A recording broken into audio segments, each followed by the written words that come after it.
Hey guys, welcome back to my channel. Today I'm going to review the movie adaptation of Five Nights at Freddy's, the popular video game series about killer animatronics. If you're a fan of the games, you might want to skip this one, because trust me, it's not worth your time or money. This movie is one of the worst horror movies I've ever seen, and I've seen a lot of bad horror movies before I get into why this movie sucks so much. Let me give you a quick summary of the plot. The movie follows Mike, played by Josh Hutcherson, a security guard who gets hired to work at Freddy Fazbear's Pizza, a rundown restaurant that features animatronic animals that perform for kids. Mike soon discovers that the animatronics are actually possessed by the souls of children who were murdered by a serial killer who used to work there. The animatronics come to life at night and try to kill Mike, who has to survive 5 nights using cameras, doors, and light. Sounds familiar, right? Well, that's because it's exactly the same plot as the first game. The movie doesn't add anything new or interesting to the story. It just rehashes the same events and jump scares that we've seen before in the games. The only difference is that the movie is boring and not scary at all. The main problem with this movie is that it completely fails to capture the essence of what made the game so terrifying and immersive.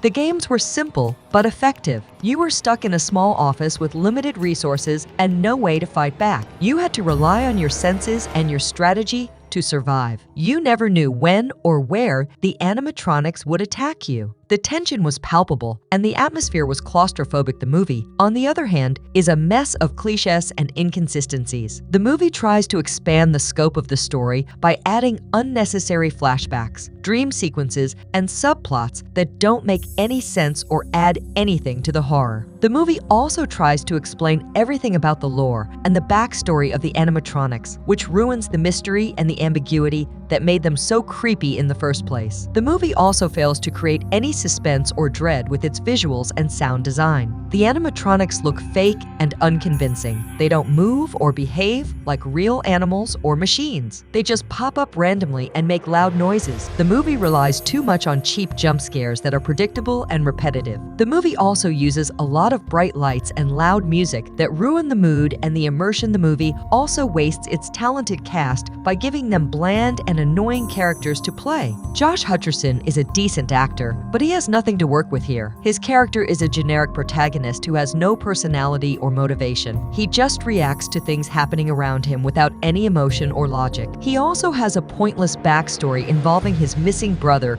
that doesn't affect anything in the present. The rest of the cast is equally forgettable and irrelevant. Matthew Lillard plays a shady career counselor who hires Mike for some reason. Mary Stuart Masterson plays Mike's aunt, who tries to take care of him and his sister after their parents die in a car crash. Neither of them have any impact on the plot or the horror. They just serve as exposition dumps or filler scenes. The only character who has some potential is Mike's sister, played by Millie Bobby Brown. She's a fan of Freddy Fazbear's Pizza, and she knows a lot about the lore and the secrets of the place. She tries to help Mike figure out what's going on and how to stop it. She could have been an interesting sidekick or a foil for Mike, but she's barely in the movie. She only appears in a few scenes where she either calls Mike on the phone or sneaks into the restaurant with her friends. The movie also misses an opportunity to explore the themes and the messages of the games. The games were not just about surviving the night. They were also about the dark side of childhood, the corruption of innocence, and the consequences of violence. The games had a lot of symbolism and subtext that made them more than just a horror game.